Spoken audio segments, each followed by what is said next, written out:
bedroom door stays shut at a country dacha outside of Moscow. Guards wait. They're terrified to knock. Inside, the most feared man in the Soviet Union lies on the carpet, and he's fighting for breath. The clock is ticking, and no one wants to be the first to open the door. I'm Matt Haskell. I'm a high school history teacher. I'm taking you through line by line, lyric by lyric of Billy Joel's "We Didn't Start the Fire," and we're on to the next line with Joseph Stalin. So let's get at what Billy Joel was talking about here in this song. So the story goes, well, it's the night of February 28th into March 1st of 1953.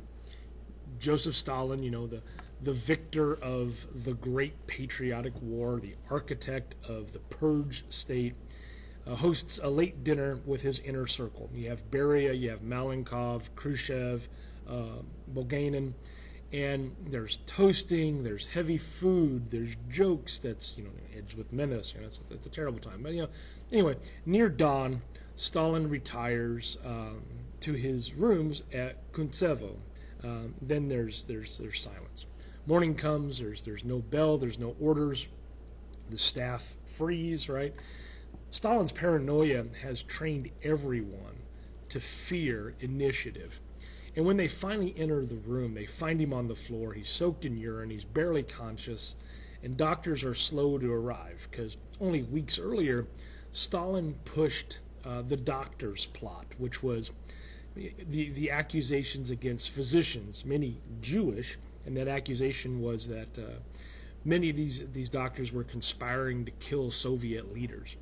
And when you have a system that's built on fear, even calling a doctor feels dangerous. Well, so on March 5th, just a few days later, Stalin dies. The crowds will flood into Moscow for the funeral. You have panic and crushes in the street that leaves even more people dead. It's just one last tragedy in a reign full of tragedies, right? But to understand why Billy Joel drops Joseph Stalin into the list of 1950s headlines, we need to wind it back a little bit more, right? So he was a Georgian seminarian who turned, to revolutionary fixer. Stalin his star rose under Vladimir Lenin, and then he outmaneuvered rivals after Lenin's death. In the 1930s, his forced collectivization starved millions, and then his great terror executed and imprisoned hundreds of thousands, officers, poets, engineers, neighbors, and feeding the gulag system with people whose only crime was being in the wrong file. He built a cult of personality, the cult of personality that was so total, right, that textbooks and statues and newsreels taught children to love a man that they could not criticize. Then came World War II.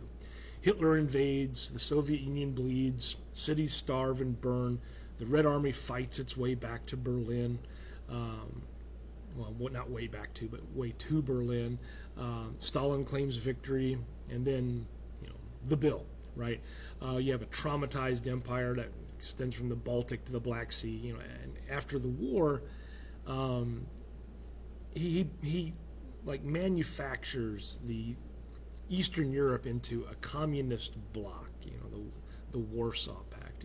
He squeezes dissent. He throws up an iron boundary of lies and barbed wire, the Iron Curtain. So the early Cold War is in place. It's set.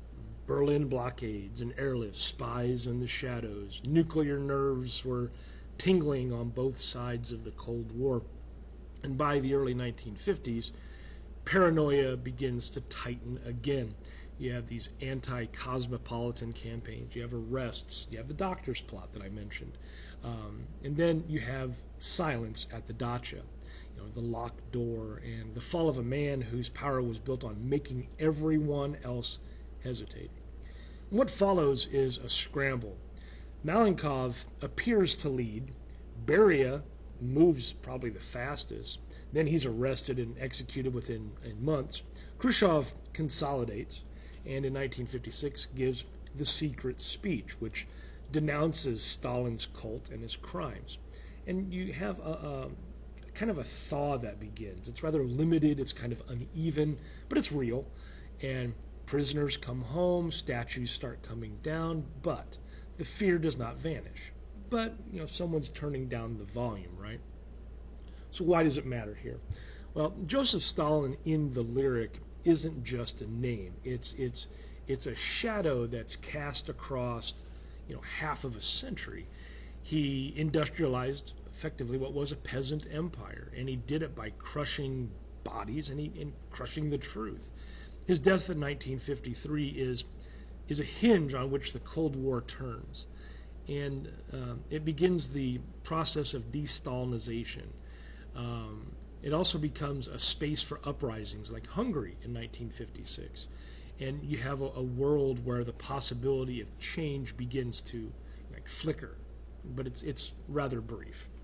So let's tie it back to the song again. Billy Joel's sequence moves from the sparkle ceremony to iron control, right? You have Marciano, Liberace, Santayana, Goodbye. Then the next line, Joseph Stalin. It's a reminder that for millions, the 1950s weren't just pastel kitchens and TV jingles. There was fear, there were files, there were midnight knocks, right? The secret police. So, what part of the post-Stalin thaw do you think, changed the Cold War the most? Was it Khrushchev's speech? Was it the cultural openings? Or was it simply, the end of one man's terror? Leave something below, leave a comment, let us know what you think. So we'll work our way to the next lyric in the chain, and that will be, someone we just talked about in this video, Malenkov. Thank you for watching.